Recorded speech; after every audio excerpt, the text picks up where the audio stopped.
Yo! Shoutout mga lods for today's video.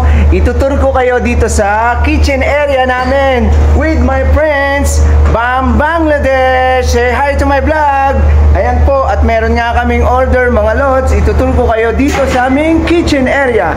Maliit lang nga tong kitchen area namin.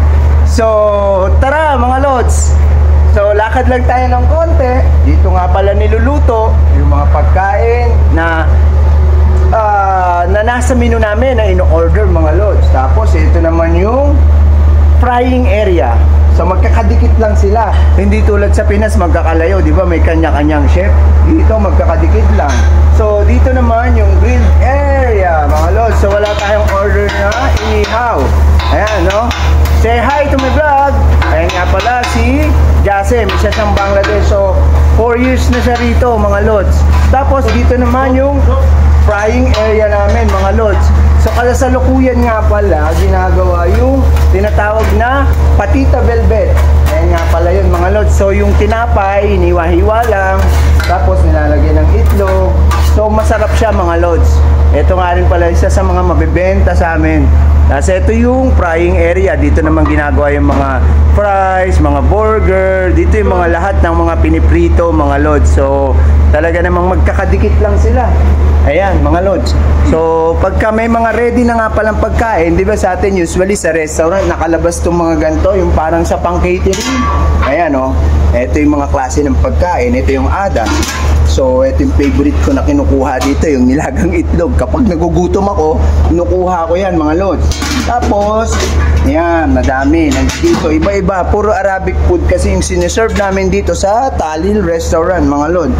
So pagkatapos dito naman yung, ewan ko anong tawag nito sa English, baka alam nyo, comment down below mga lods. Dito yung kapag ka gumagawa ng shawarma, pag iniipit na siya, tsaka ng mga burger, dito mga lods. So ayan yung lutuan namin mga lods ha. Maganda rin siya, malinis, so safe yung mga pagkain. Tapos dito naman yung mga frozen items mga lods. So nandyan lahat ng mga frozen goods namin, no?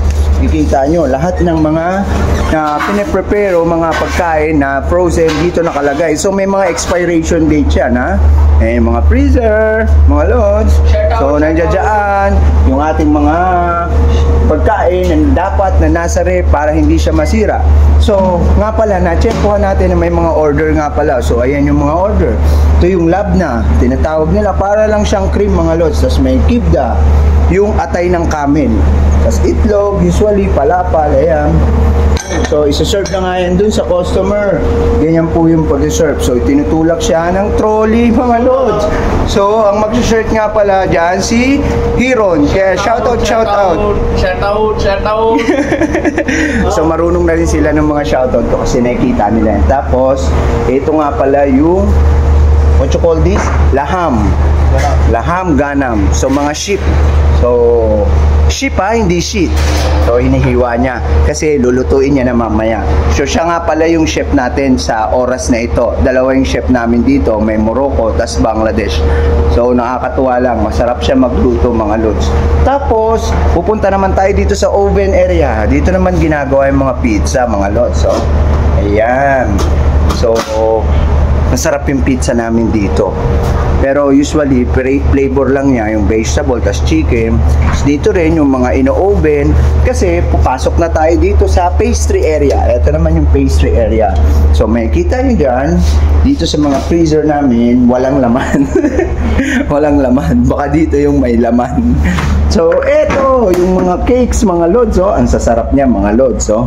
Hindi tayo pwede kumain at kumuha dyan at makakaltasan tayo ng sahod. So ayan, dito yung pinaka pastry area mga lods. Meron din kaming chef para sa pastry.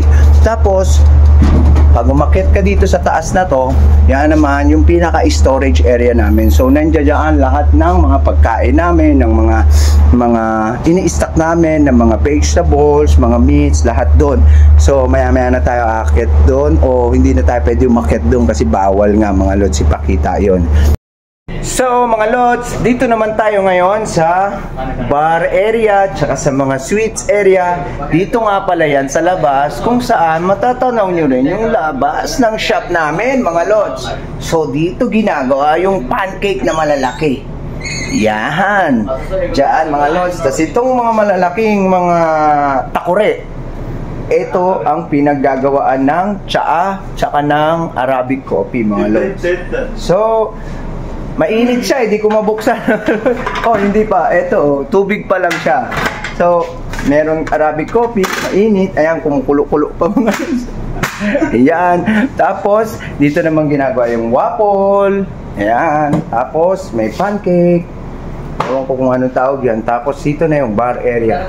Ito nga pala yung kape namin. Ito po ay gawa sa Ethiopia. So Ethiopia coffee.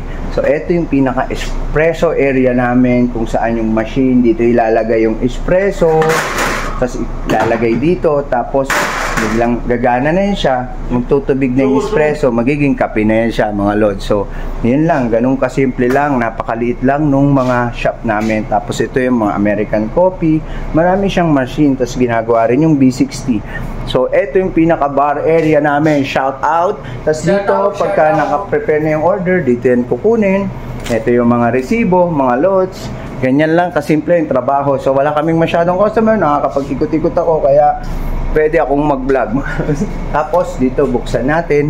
Dito naman yung mga pwedeng ilagay sa freezer, yung mga, syempre una na dyan yung gatas na pangunahing sangkap sa lahat ng mga ginagawa ditong kape.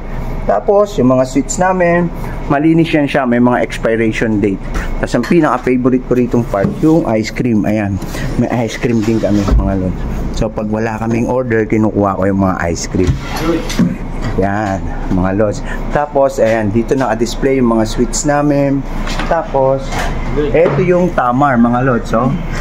Ayan yung tamar. Yan, titikman natin ka. Marami nga palang benefits yung tamar, mga lods. So, ayun nga pala yung barista natin, si Rakib from Bangladesh. So, puro Bangladesh na nga pala yung kasama ko rito, dati mga Pinoy. So, yun lang for today's video mga lods. Maraming salamat sa pagsama at pag-ikot dito sa aming shop. Sana, samahan nyo pa rin ako sa lahat ng mga journey ko dito sa Saudi Arabia. So, don't forget to like, follow, comment, and share.